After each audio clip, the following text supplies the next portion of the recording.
এনেকৈ অলপ অলপকৈ পিঠাগুড়িখিনি উতলা ঠাইতে দিব লাগিব, তেতিয়াহে গোটা নহয়। এনেকুৱা ট্ৰাইবেল ৰেচিপি বনাবলৈ বেছি সময় নালাগে আৰু খৰচো নালাগে। ইয়াত মই মাত্ৰ নহৰু আদা অকণমান দিছোঁ আৰু অন্য তেনেকৈ একো দিয়া নাই। মাছখিনি কম তেল দি ভাজি লৈছোঁ আৰু মাছখিনি ভাজি নল'লেও যেতিয়া এনেকৈ উতলিব, উতলাৰ সময়তে মাছখিনি দি দিব পাৰি নভজাকৈ, আৰু বহুতে নভজাকৈও দিয়ে, আমিও দিওঁ, কিন্তু মই এই ভাজি দিছোঁ। মূলাপাত মাছ খাৰ পিঠাগুড়ি খুব টেষ্টি হয় আৰু এনেকৈ বনাই আমি এবাটি এবাটি কাঁহৰ বাটিত খাওঁ।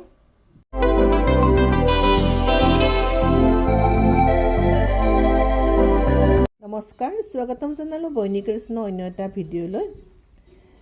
আজি মই এয়া মূলাপাত লগত সৰু মাছ দি খাৰ পিঠাগুড়ি বনাম, আৰু এইটো ৰেচিপি আমাৰ ট্ৰাইবেলসকলৰ অতি প্ৰিয় ৰেচিপি। খুব কম সময়তে হয় আৰু কম খৰচতে হয়।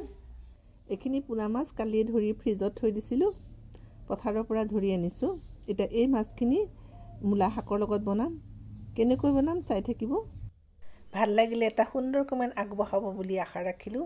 এতিয়া ইয়াৰ মাজৰ পৰা পকাপাতখিনি এইখিনি বাছি উলিয়াই পেলাই দিম, পকাপাতখিনি নিদিওঁ। মূলাখিনি সৰু সৰু মিহিকৈ কাটি ল'লোঁ।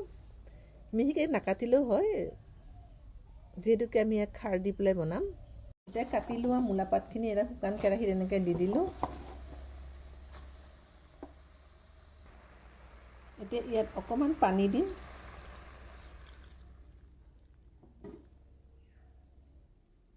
আৰু ইয়াত এচামুচ খোৱা চৌদা দিম।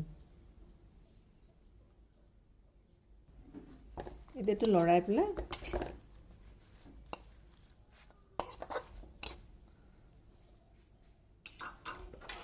ঢাকি দিলোঁ। এতিয়া চাওক, খাৰ যে দিছোঁ তৎক্ষণাত সিজি গ'ল। এডাল হৈছে ঘুটনি। খাৰ তৰকাৰী বনালে এই ঘুটনিটোৱে হৈছে মেইন, আৰু আমাৰ ট্ৰাইবেল মানুহৰ ঘৰত এই ঘুটনিটো প্ৰায় থাকে। বাঁহেৰে বনাই লৈছোঁ। বাঁহডাল বহুত বছৰ পুৰণি, 15 বছৰমান হ'ল, কিন্তু ইয়াৰ শলাকেইটা মাজতে সলনি কৰা হৈছে। এনেকৈ ঘুটনি মাৰি পেলাই পাতকেইটা গলাই ল'ব লাগিব, যাতে গলি গ'ল। এতিয়া এইখিনি অলপ সময় কাৰণে নমাই ৰাখিলোঁ। মাছখিনিত নিমখ হালধি সানি লৈছোঁ আৰু খুব কম তেল দি পেলাই এইখিনি অলপ ফ্ৰাই কৰিম।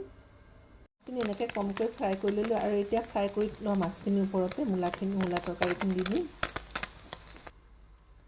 এয়া মূলা শাকখিনি ঢালি দিলোঁ। এতিয়া এইখিনি উতলিব, উতলাৰ পিছত পিঠাগুড়ি দিম। পিঠাগুড়িখিনি দিম আৰু পিঠাগুড়িখিনি সিজিলে নমাই থৈ দিম, বাছ হৈ গ'ল। এনেকৈ অলপ অলপকৈ পিঠাগুড়িখিনি উতলা ঠাইতে দিব লাগিব, তেতিয়াহে গোটা নহয়। এনেকুৱা ট্ৰাইবেল ৰেচিপি বনাবলৈ বেছি সময় নালাগে আৰু খৰচো নালাগে। ইয়াত মই মাত্ৰ নহৰু আদা অকণমান দিছোঁ আৰু অন্য তেনেকৈ একো দিয়া নাই। মাছখিনি কম তেল দি ভাজি লৈছোঁ, আৰু মাছখিনি ভাজি নল'লেও যেতিয়া এনেকৈ উতলিব, উতলাৰ সময়তে মাছখিনি দি দিব পাৰি নভজাকৈ, আৰু বহুতে নভজাকৈও দিয়ে, আমিও দিওঁ, কিন্তু মই এই ভাজি দিছোঁ।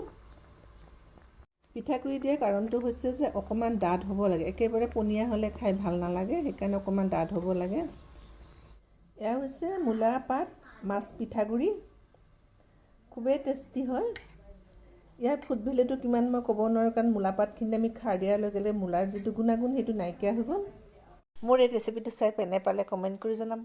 ভাল লাগিলে লাইক এটা কৰিব। পুনৰ লগ পাম আন এটা ভিডিঅ'ত। Bye bye.